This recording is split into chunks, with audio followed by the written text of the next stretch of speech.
we go. This is Casey and Haru's AR Radio. Thanks for tuning in. What are we talking about today? Today we're diving deep into that problem that hits the news every single winter without fail. You mean people driving into snow with regular tires and getting stuck? Exact. But today we're not just saying, well, that's unfortunate. We're going to dig into why this keeps happening year after year, looking at it through psychology and behavioral economics. First off, how serious is this problem? Give me some actual numbers. The most impactful case was on the Kan-Etsu Expressway in December 2020. About 1,000 vehicles got stuck, and it took over 50 hours to resolve. 50 hours? That's more than 2 full days. Yeah. Some people spent one night, even 2 nights inside their cars. There were risks of hypothermia and carbon monoxide poisoning. It's not just that one incident though, right? This keeps happening?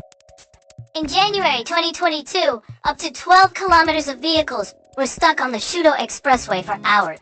In January 2024, a 19-hour standstill on the Maishin Expressway got.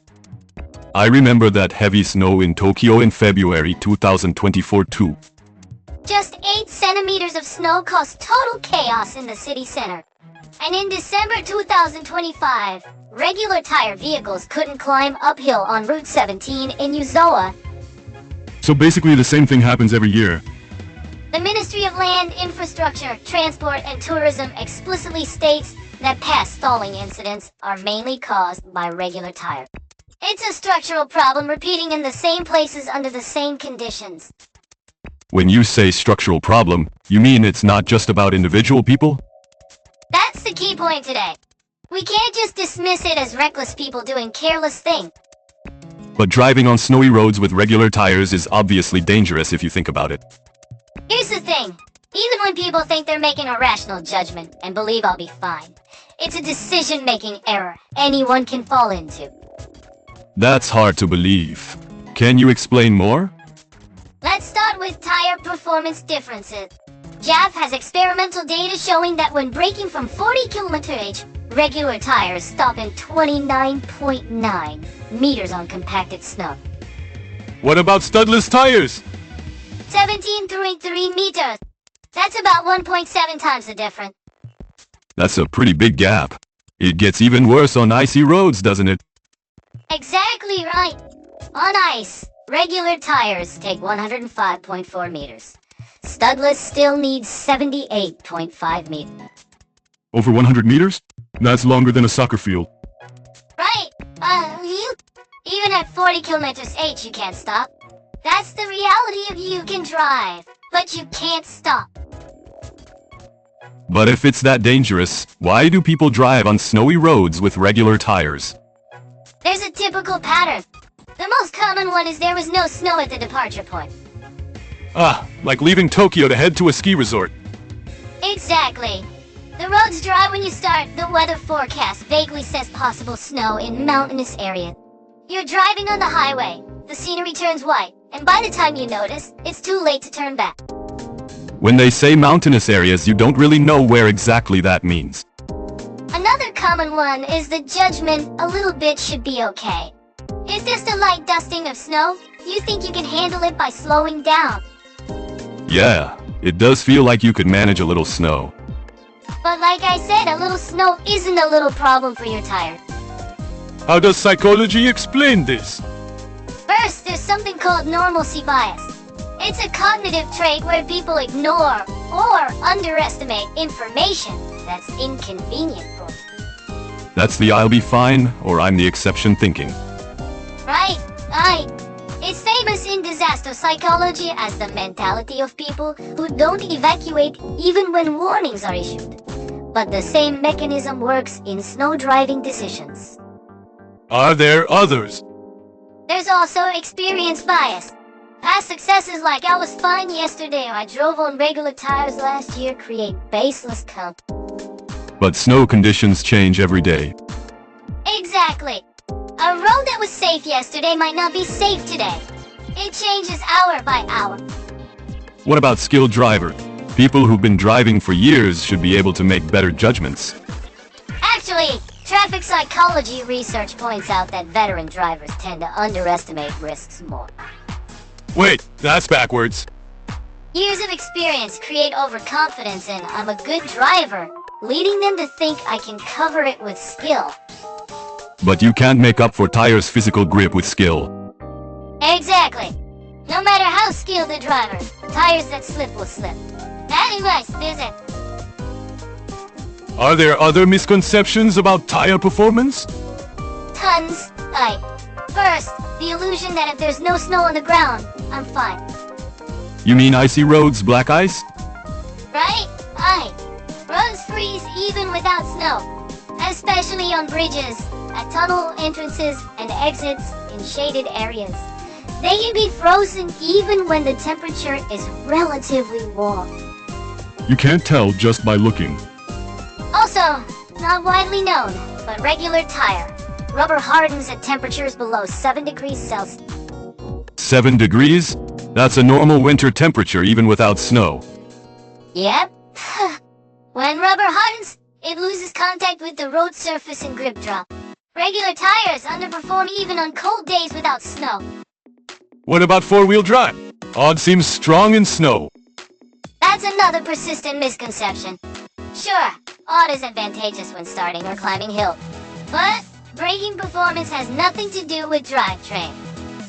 So you still can't stop if the tires don't grip? Exactly. In fact, the Audi's ability to keep going can create overconfidence and actually lead to stepping into more dangerous situations. How do Japanese roads compare globally? Are they more slippery? Japan actually has unique conditions. Despite relatively warm temperatures, it snows a lot, which easily creates a water film. Different from Nordic countries? Right. Plus, since spiked tires were banned in 1991, road surfaces have become more polished. It's called one of the world's lowest friction road surfaces. That's the coefficient of friction, right? Yeah? So Japanese winter roads are among the most slippery in the world. I didn't know that.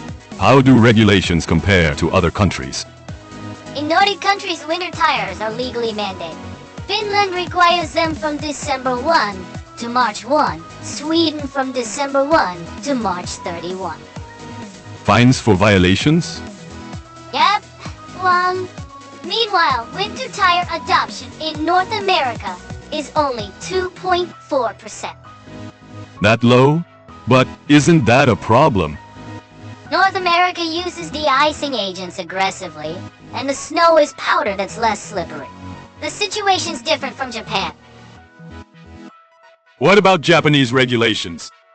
Japan has two types, winter tire regulations and chain regulations, but the difference is confusing.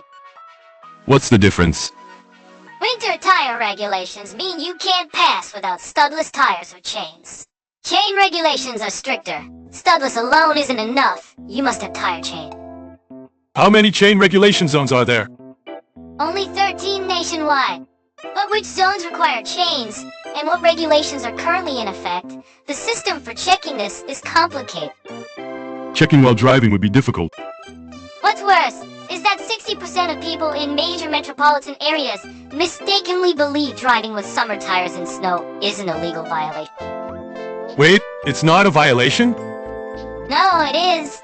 Each prefecture's road traffic law enforcement regulations mandate anti-slip measures on snowy or icy roads. Are there penalties? Large vehicles pay 7,000 yen. Regular cars, 6,000 yen. Motorcycles, 6,000. But the regulation itself isn't well publicized. Are there structurally high-risk groups? Rental car users, tourists, business travelers. Rental cars are especially problematic. How so? At rental offices outside snowy regions, winter tires are often an optional add-on. An extra 1,500 to 3,000 yen per day. You'd think I don't want to pay extra when I'm not sure it'll snow. Right? Plus, policies vary by region. Rentals in Hokkaido or Tohoku often include winter tires as standard, but not necessarily in Kanto or Kansai. So someone heading to a ski resort might rent from their departure city where winter tires are optional. It structurally exposes users to risk. When asked, do you need winter tires? During booking, if the forecast is vague, they think I'll be fine. When they say possible snow in mountainous areas, people unfamiliar with the region can't really judge.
When one vehicle gets stuck, how much impact does it have?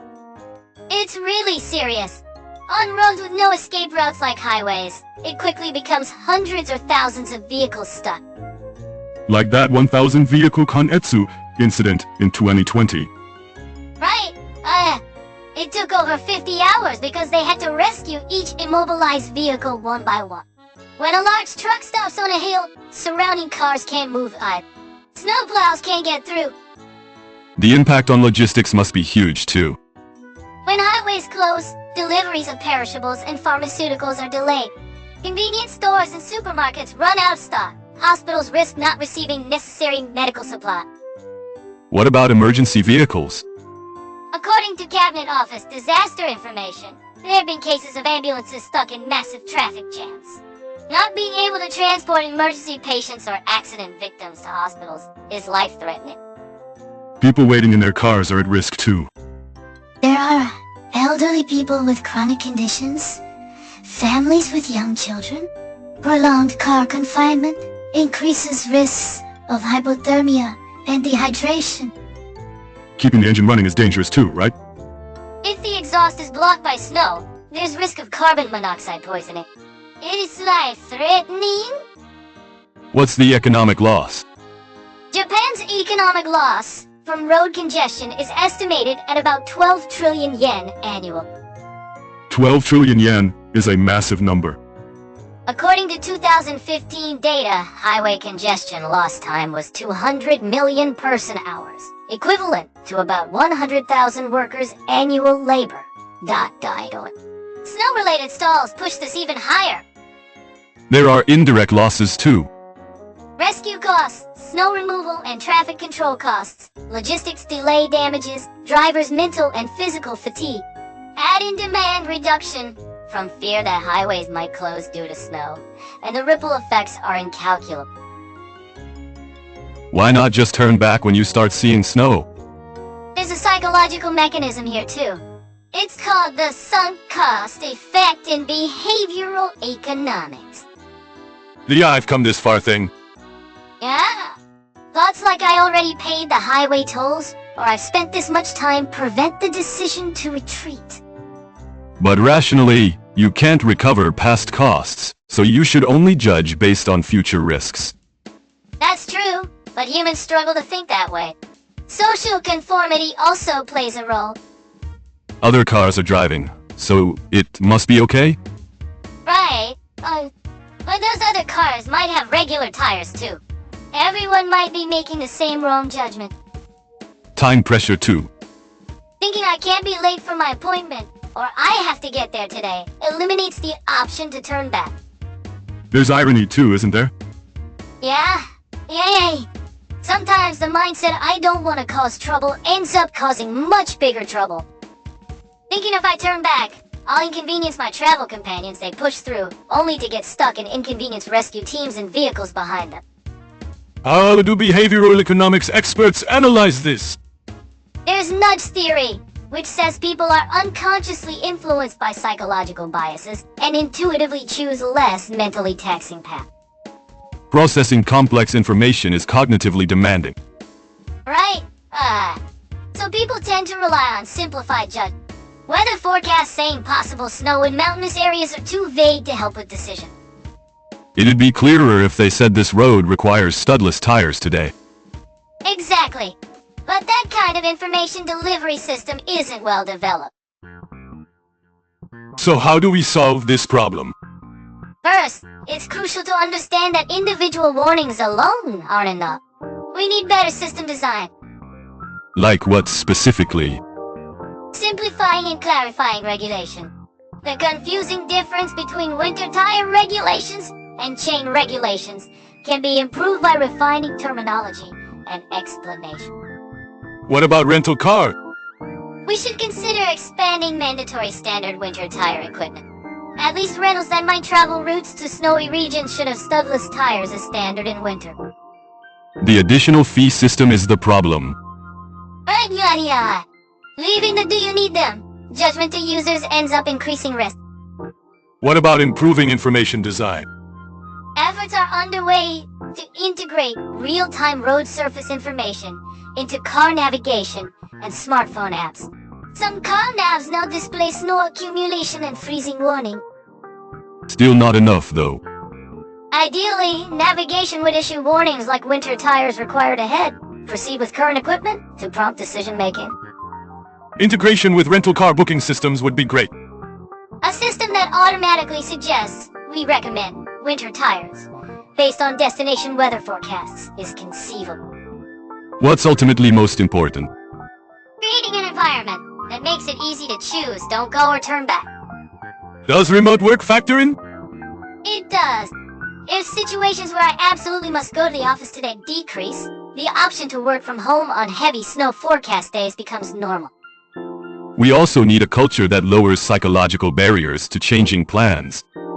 A society where saying, "Oh, couldn't make it due to snow" is met with, "That's understandable." A culture that evaluates canceling for safety as an appropriate decision. That atmosphere reduces forced judgment. So instead of dismissing it as stupid behavior, we think about systems to prevent it. Exactly. The same news repeating every year isn't an individual character issue. It's a system issue. Recognizing this could happen to me is important. Starting from that understanding should reveal more effective countermeasures. Not blaming, but designing systems to prevent. That's the real approach to this problem. I'd love to hear what everyone thinks about this. Feel free to share your thoughts in the comments. We read them, so we might reply directly to some of you who comment. Today's discussion was really educational. Honestly, I might be the type who thinks I'll be fine. The key is recognizing I could fall into this too. That's where you can start thinking about countermeasures. Everyone be careful with winter driving. Alright, until next time. This has been Casey and Haru's AI Radio. Thanks for listening.